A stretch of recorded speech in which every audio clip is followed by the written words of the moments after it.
بسم الله الرحمن الرحيم الحمد لله رب العالمين والصلاة والسلام على رسول الله وعلى آله وصحبه ومن والاه ثم أما بعد إخوة الكرام السلام عليكم ورحمة الله وبركاته. في حديث إخوة الكرام أن النبي صلى الله عليه وسلم قال في الحديث: أعذر الله إلى امرئ أخر أجاله حتى بلغ 60 سنة. Dans ce hadith important, le prophète sallallahu alayhi wa sallam nous donne une information. Qui a déjà entendu peut-être ce hadith? Pour ceux qui l'ont compris en arabe peut-être, est-ce que ça leur dit quelque chose? Qu'Allah jalla fi'ula a'adara Allahu ila mar'i akhara ajalah hatta balagha 60 sana. Non, ça dit rien à personne. Ben, ce hadith en fait il est important. Qu'Allah jalla fi'ula n'accordera pas d'excuses ou bien n'aura plus de justification ou d'excuse celui qui aura atteint l'âge de 60 ans. Un hadith authentique qui nous rappelle à l'ordre. Celui qui aura atteint l'âge de 60 ans, Allah Jalla fi'ula ne va plus lui accorder d'excuses. Le ulama, et c'est cela qu'on va essayer de développer là maintenant, de bien comprendre ce que cela veut dire. Et ils nous disent: wal ma'na anna Allah subhanahu wa ta'ala idha amara insan hatta balagha 60 sanah faqad aqama alayhi al-hujjah. Allah Jalla fi'ula, dans ce sens-là, il nous dit que lorsqu'il aura accordé à une personne de pouvoir vivre 60 ans, ces 60 années qu'il a vécues deviennent pour lui une preuve contre lui. Mais dans quel cas? Dans le cas où la personne jusqu'à 60 ans, elle ne s'est pas repentie à Allah Jalla fi'ula, elle n'est pas revenue à Allah subhanahu wa ta'ala, elle est restée dans la désobéissance. À 60 ans, si déjà elle n'est pas revenue à Allah subhanahu wa ta'ala, elle n'aura plus d'excuses. Elle n'aura plus d'excuses. Ce qui ne veut pas dire que ceux qui sont avant auront des excuses. En fait, tout être humain qui est baligh, qui est conscient, qui est responsable, il aura des comptes à rendre. Mais celui qui est arrivé jusqu'à 60 ans, et encore à 60 ans, il n'a pas compris, comme on dit, toujours pas compris le but de sa création, pourquoi il a été créé, tu vois, l'obéissance à Allah subhanahu wa ta'ala, il aura plus d'excuses auprès d'Allah Jalla fi'ala. Allah ne lui laisse plus d'excuses. Allah Jalla fi'ala, il lui annule son excuse. Si même il pouvait... Ce qui ne veut pas dire qu'après 60 ans, la personne ne peut plus se repentir. Non, elle peut après 60 ans. Si Allah Jalla fi'ala lui a laissé. Mais s'il devait partir à 60 ans, n'est-ce pas, ou plus, et qu'il ne s'est toujours pas repenti, et qu'il n'est toujours pas revenu à Allah subhanahu wa ta'ala, il n'aura plus d'excuses. Puisque tout aura été fait pour que normalement il revienne à Allah subhanahu wa ta'ala, et lui, il n'aura pas obéi. لأن 60 سنة يبقى الله جل في علا الإنسان إليها يعرف من آيات الله عز وجل ما يعرف. Parce qu'en 60 années, la personne, elle a de quoi méditer, apprendre, savoir, se renseigner. Même celui qui ne connaît pas l'islam, il aura entendu d'une manière ou d'une autre le message. Puisqu'Allah Jalla fi'ala ne juge pas une personne comme cela. Elle n'a pas reçu le message, elle n'est pas au courant, elle n'a jamais entendu parler de l'islam. Et puis Allah Jalla fi'ala va la juger comme cela. Non, Allah subhanahu wa ta'ala, il va lui exposer le message. Même si c'est quelqu'un qui vivait seul, caché dans une montagne, il n'a jamais entendu parler de quoi que ce soit, Allah Jalla fi'ala fait qabrihi, dans sa tombe, il va lui exposer le message. Et son cœur, soit il l'accepte, soit il le refuse. Avant de le juger, subhanallah. Wa kadhalik, ولا سيما إذا كان ناشئا في بلد إسلامي. Mais c'est encore pire, bien évidemment, pour celui qui a vécu et grandi dans un pays musulman. Parce qu'aujourd'hui, vous avez des gens qui ont grandi dans l'islam, ou bien qui ont entendu parler de l'islam, qui ont été dans une famille musulmane, tout cela et tout, et pourtant ils ne pratiquent pas. Je ne parle pas de celui qui dit oui, l'islam je connais. Oui, moi depuis tout petit je connais. Ah, quand j'étais petit, j'allais à la mosquée. Tu vois? Et puis maintenant il ne prie plus, il ne fait plus rien. Mais il dit je connais. Non, ce n'est pas suffisant cela. Puisque même si tu sais, tu as entendu parler, mais tu n'as pas mis en pratique, al-qurb wal-amal, le fait de parler et d'agir, ce sera une preuve contre toi. C'est comme si tu n'as pas accepté le message. Tu vois? Donc c'est encore pire pour ceux qui ont vécu cela. Et c'est comme ça qu'aujourd'hui tu as des gens qui ont 60 ans, 70 ans, même plus. Et il ne fait toujours pas la prière. Toujours pas de repentir à l'égard d'Allah subhanahu wa ta'ala. Il ne se pose pas de questions. Du jour au lendemain il peut partir, pas de questions. Eh bien, il se peut que celui-ci, si demain Allah prend son âme, il n'a plus d'excuses. Il ne peut pas dire je ne savais pas. Allah ne lui laisse plus d'excuses, plus d'arguments, c'est fini. Tu n'as pas le droit de justifier quoi que ce soit. Subhanallah. ولهذا عباد الله لا شك أن هذا يؤدي إلى قطع يعني حجته إلا لقى الله سبحانه وتعالى لأنه لا عذر له. Et celui, bien sûr, qui a vécu dans l'islam, qui a entendu parler de l'islam, qui sait ce que c'est que l'islam, et en plus de cela, il n'est pas revenu, il ne s'est pas repenti, et il est parti comme cela, eh bien celui-ci, tout sera contre lui. Les preuves seront établies contre lui, et il ne pourra plus rien justifier. Et c'est pour ça que c'est important que l'adorateur d'Allah subhanahu wa ta'ala, il soit conscient, il réfléchisse, tu vois, à ce qu'il en est pour lui, mais surtout pour ceux qui sont autour de lui, qui grandissent. 20 ans, 30 ans, parce que ça ne veut pas dire qu'à 30 ans, tu auras encore des excuses. Si à 30 ans, bien sûr, tu pratiques toujours pas et tu t'es pas repenti et que tu pars comme cela, tu vas aussi rendre des comptes. Tu vois, peut-être que tu vas justifier des choses. Walakin, Allah Jalla fi'ula va pas te juger injustement. Donc si tu n'as toujours pas été dans l'adoration d'Allah Jalla fi'ula, eh bien, il faut que tu aies des bonnes raisons. Mais quelles raisons tu aurais fait de dunya, de ne pas pratiquer, de ne pas adorer Allah subhanahu wa ta'ala? Puisqu'Allah Jalla fi'ula, il t'a tout accordé pour que ça soit facile. Al-Qur'an, les prières, la facilité, tout cela. Tu vois, et tu n'as pas pratiqué. Tu n'as pas mis en application. Bon, kadalik, on te dit quoi? On te dit, yani, la personne, bien sûr, si même elle a vécu 20 ans, comme je disais, 15 ans, 20 ans, 30 ans, personne à partir du moment où il a atteint l'âge de la puberté, l'âge du raisonnement, il est conscient et qu'il n'a pas pratiqué, qu'il n'a pas mis en application, eh bien, fait qabrihi dans sa tombe, on va l'interroger. À la mesure de ses capacités, qu'est-ce que tu étais capable de faire? Qu'est-ce que tu as fait? Tu avais 20 ans, tu avais 30 ans, tu avais 40 ans, tu avais 60 ans, c'est le pire. Puisque c'est le hadith qui te dit à 60 ans, tu n'as plus d'excuses. Si à 60 ans, tu n'as toujours pas compris, tu n'as plus d'excuses. Avant, c'est pas que tu n'as pas d'excuses aussi, parce qu'il se peut qu'avant aussi, tu n'aies pas d'excuses. Celui qui a 30 ans ou 20 ans, qui a entendu parler de la vérité, l'islam, le haqq, tout ça et tout, et il n'a toujours pas pratiqué. Toujours, il n'entend pas le message. Tu as des gens, ils ne prient pas. Tu as des gens, ils ne prient pas. Ils ont 20 ans, 25 ans, ils ne prient pas toujours. Ils ont délaissé la prière. As-salah. Il n'aura pas de... Quelle excuse tu vas donner? Tu ne vas pas dire non, je ne pouvais pas, j'étais occupé, le travail, le khadma, tout ça et tout, j'étais trop occupé. Pas d'excuse. Tu vois? Donc ce n'est pas pour dire cela, mais c'est pour dire qu'à 60 ans, Allah Jalla fi'ula, eh bien, tu n'es même pas interrogé. C'est fini. Tu avais toutes les capacités, mais tu les as laissées passer. Et c'est comme cela qu'on te dit quoi? On te dit, voilà, yani, voilà udhur bil jahl. Il n'y a pas d'excuse pour l'ignorance. فإن الواجب على المرء أن يتعلم من شريعة الله سبحانه وتعالى ما يحتاج إليه. La personne, elle n'a pas d'excuse. En réalité, celui qui ne sait pas, qu'est-ce qu'il fait? Il va demander à celui qui sait. Tu vois? Celui qui n'a pas la connaissance d'une chose, eh ben, il va se renseigner, il va réaliser les causes pour essayer de savoir qu'est-ce qu'il en est. Même celui qui pratique, il n'a pas d'excuse de dire moi je ne savais pas que la prière fallait faire comme ça. Je ne savais pas qu'avec l'argent que j'avais, zakat, il fallait que je la donne. Je ne savais pas qu'à Ramadan, je n'avais pas le droit de faire ceci, cela. Même cela, ce n'est pas vraiment des excuses. Comme on dit, l'excuse par l'ignorance. Ça ne marche pas, cela. Parce que tu as une obligation. L'obligation du croyant, c'est que lorsqu'il ne sait pas, il va demander à ceux qui savent. Amr Allah Jalla fi'ula fi kitabih. C'est un ordre d'Allah subhanahu wa ta'ala. Tu ne sais pas, tu demandes à celui qui. Si par contre celui qui te renseigne, il te renseigne mal, c'est autre chose. C'est lui le mas'oul, amam Allah subhanahu wa ta'ala. S'il t'a mal renseigné, il t'a donné des mauvaises informations, c'est lui le responsable. Toi, on va dire, tu as écouté, tu ne savais pas faire autrement. Mais combien d'entre nous, ils viennent à la mosquée, ils voient plein de gens, plein de monde, ils font des choses qui ne sont pas permises, qui sont haram, des choses qui sont illicites, des choses que même il ne veut pas faire, alors que c'est une obligation pour lui et il ne se renseigne pas. Est-ce que j'ai le droit à ça ou est-ce que je n'ai pas le droit?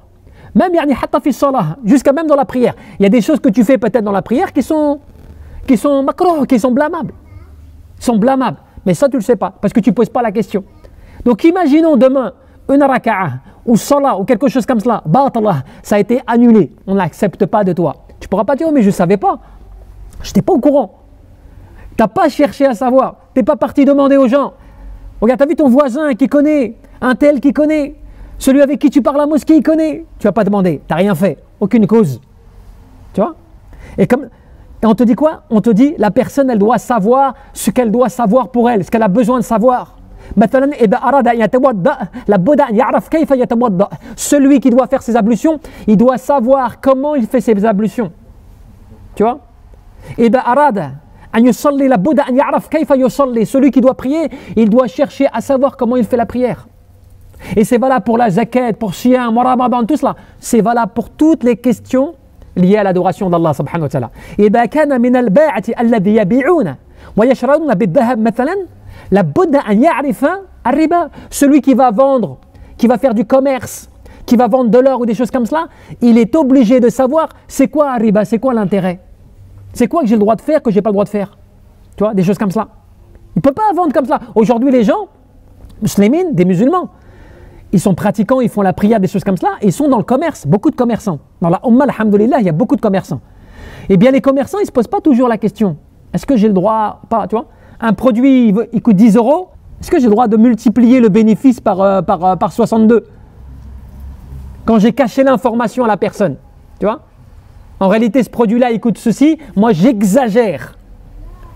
Ou l'intérêt des choses comme cela, tu vois, des choses comme cela, tu ne connais pas dans la vente, alors que c'est une obligation que tu te renseignes quand tu es dans le commerce de savoir est-ce que hada halal, hada haram, qu'est-ce qui m'est permis ou pas.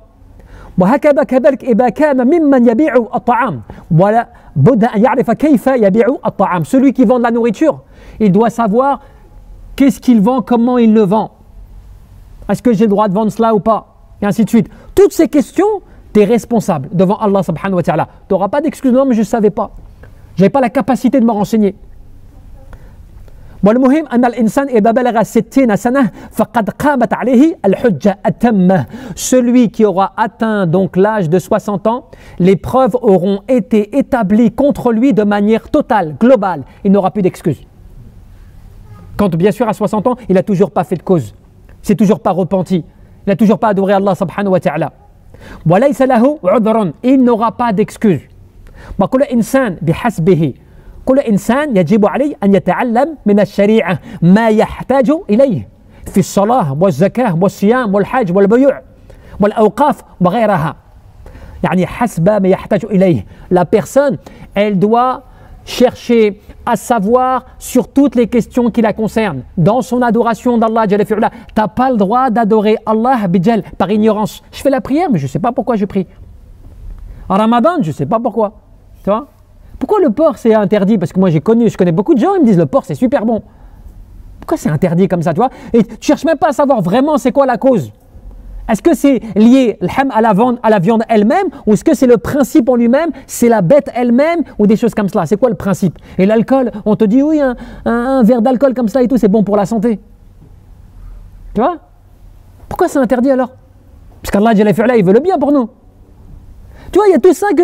Et donc, c'est comme ça que les gens, après, ils se disent, bah, c'est pas grave, c'est pas si grave, tu vois. Si lui, il fait ceci, si lui, il fait cela. Mais tu cherches pas à savoir le pourquoi du comment. Pourquoi Allah, il t'interdit ceci ou pas? Pourquoi, même si ça c'est bon, fait de dunya, pourquoi Allah, il te l'interdit? Des choses comme cela. C'est ça qui va renforcer al-yaqin ou al-iman billah fi qalbik. Dans ton cœur, la foi et la certitude, elle va augmenter grâce à quoi? Grâce au fait que tu sais pourquoi tu fais ceci ou tu fais cela. Et chacun, à la mesure de ce qu'il est capable de faire. On ne demande pas de faire au-delà de... Tu crains Allah dans la mesure de tes capacités. Ce que tu peux faire, tu fais. Tu vois? On te dit quoi?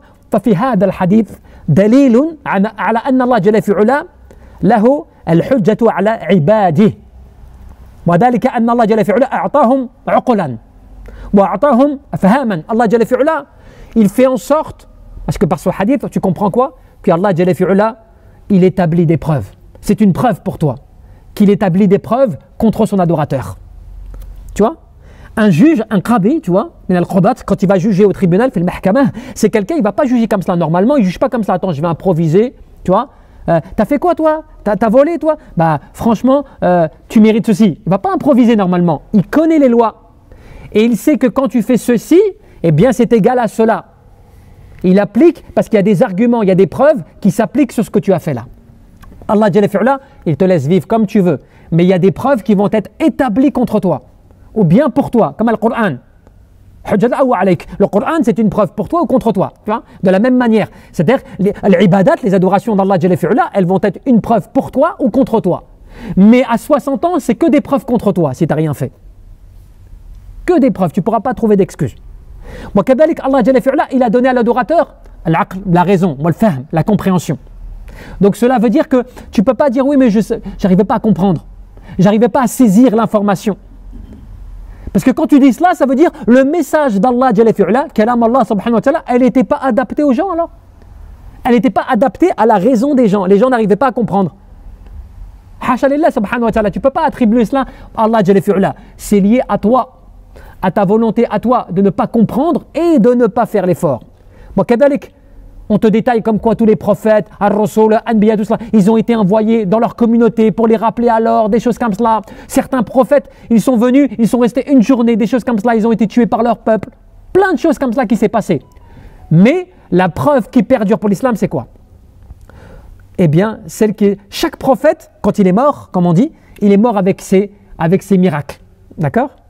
Nabiyyu yani yub'athu ila qawmihi khassa wa mahduda. Chaque prophète, il avait une mission par rapport à son temps, par rapport à sa communauté, par rapport à, tu vois, à ses preuves. Mais, qu'est-ce qu'on te dit? Amma hadihi al-ummah faqad arsalallahu jalla fi'ala ilayha Muhammadun sallallahu alayhi wa sallam wa ja'alahu khataman al-anbiya. Allah jalla fi'ala, il a accordé à cette communauté d'envoyer un prophète. Ce prophète-là, c'est un prophète qui est le dernier, qui vient fermer toutes les portes de la révélation. Plus de prophète après lui.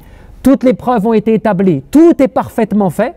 وَجَعَلَ آيَتَهُ عَظِيمَةً الْبَاقِيَةَ هَذَا الْقُرْآنَ الْعَظِيمَ.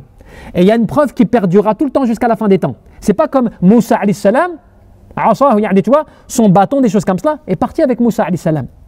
Tu vois, tous les miracles de Moussa alayhi salam, de Isa alayhi salam et d'autres prophètes, ils sont morts, ils sont partis avec la mort de leur prophète. Le miracle qui reste pour l'islam depuis la mort du prophète, Al-Qur'an, c'est le Coran, qui perdurera jusqu'à la fin des temps, qui est le miracle et les signes énormes d'Allah Jalla fi'ala pour l'humanité, pour l'ensemble. C'est pour ça que depuis 15 siècles, Al-Qur'an, il s'adapte à tous les temps, à toutes les populations et à tout le monde. Et que le plus grand nombre des musulmans, fil ard sur terre, eh bien ce ne sont pas les Arabes. Le Qur'an, il a été révélé en langue arabe à un prophète arabe dans une contrée géographique arabe, mais le Coran aujourd'hui, eh bien, ceux qui y croient le plus dans le monde, ce ne sont pas les Arabes. Subhanallah, chouf al-aks. Mais parce que le Coran, il n'est pas là pour parler aux Arabes. Allah Jalla fi'ala, il a révélé le Coran en arabe pour des raisons qui sont liées à i'jaz, par rapport au miracle de la langue, des termes, de tout ce qui est utilisé, la meilleure langue pour pouvoir exprimer les paraboles, les exemples, les mots, plein de choses qui fait que ça ne pouvait pas être exprimé en une autre langue que l'arabe. Donc le Coran a été choisi comme cela, par la langue d'Allah Jalla fi'ala, qu'il a choisi pour révéler le Coran. Mais pour qu'il soit adressé à l'ensemble de l'humanité, et c'est pour cela que des très grands et éminents savants de la planète qui sont venus après le prophète, des siècles après lui, ceux qui ont été la deuxième source la plus sûre au monde après le Coran, Al-Bukhari wa Muslim, tu vois, qui ne sont pas des Arabes, tu vois, des choses comme cela qui ont apporté. Mais pourquoi? Parce que le but, il n'est pas que tu fasses de l'arabe le miracle. Le but, c'est que tu comprennes que le Coran qui a été révélé dans la langue arabe, il est une preuve pour l'ensemble de l'humanité et pour l'ensemble des créatures d'Allah Jalla fi'ala. Et on te dit quoi? On te dit que justement l'exemple il est là. فَإِنَّ آيَةَ الْأَنْبِيَةِ تَمُوتُ بِمَوْتِهِمْ. Tous les signes des prophètes sont morts avec leurs prophètes. وَلَا تَبْقَى بَعْدَ مَوْتِهِمْ إِلَّا ذِكْرًا. Il n'y a rien qui nous reste des prophètes qui nous ont précédés. Personne, rien qui nous reste d'eux, si ce n'est quoi? Le fait de se rappeler d'eux et de ce que Allah Jalla fi'ala nous a raconté dans le Coran concernant ses prophètes. D'accord? أما محمد صلى الله عليه وسلم فإن آية هذا القرآن العظيم باقية إلى اليوم القيامة. Mais la différence, c'est que ce que nous a apporté le prophète, c'est le Coran, et il restera jusqu'à la fin des temps. Et à la fin des temps, Allah Jalla fi'ala, il récupérera Al-Qur'an. C'est pour ça qu'on dit que le Qur'an, kalam Allah, غير مخلوق منه بدأ وإليه يعود في آخر الزمان. À la fin des temps, le Qur'an, il va retourner à Allah subhanahu wa ta'ala. Un jour viendra, les gens se lèveront, se réveilleront un matin, ils ouvriront le Mus'haf Kabalek, il n'y aura plus rien, plus de versets, les pages blanches. Et les gens dans leur poitrine auront oublié Al-Qur'an. Allah Jalla fi'ala, il va retirer le Qur'an de la terre. Tu vois, cette époque-là, cette période-là, tu vois, pour dire, le Qur'an il appartient à Allah Jalla fi'ala. Et qu'est-ce qu'il te dit? Il te dit, فَالْكِتَابْ كَافِي عَنْ كُلِّ آيَةٍ لِمَنْ تَدَبَّرَهُ. Le Coran, c'est un livre qui est complet, parfait, et surtout, tous ces versets sont là pour être médités et pour être compris. Et que tu puisses donc analyser et comprendre le sens de ces versets. Et surtout, on te dit quoi?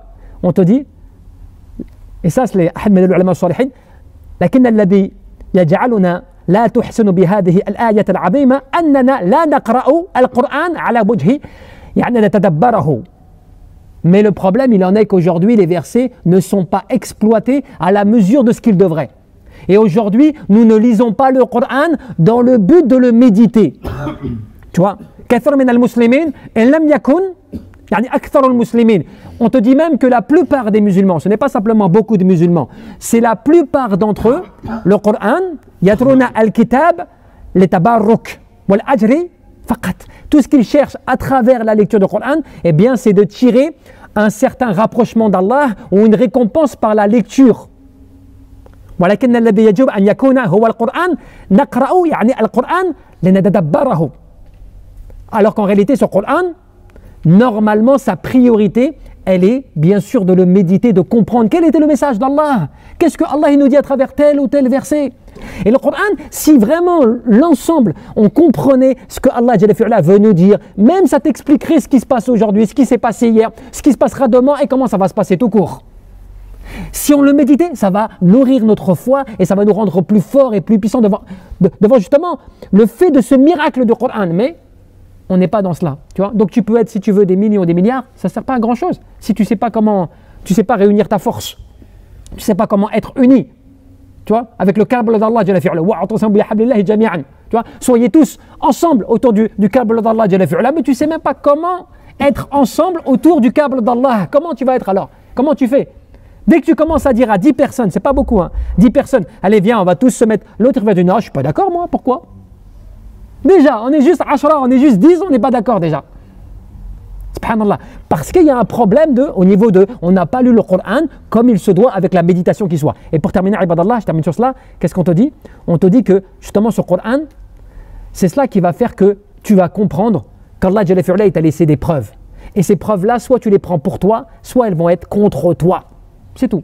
Et plus les décennies elles passent, et surtout pour ceux qui ont fait 20 ans, 30 ans, ils savent, ils connaissent la vérité, tout cela, jusqu'à 60 ans, ils ne se sont toujours pas repentis, des choses comme cela, à un moment, c'est fini. C'est fini, il n'y a plus d'excuses. Et c'est cela, ce hadith, qu'il nous apprend et qui est très très important. Souvent, il est oublié ou pas connu, alors que celui-ci nous donne des informations énormes. Allahu a'lam, wa ta'ala, an yarzuqana al-ikhlas fil qalb wal amal wan niyyah.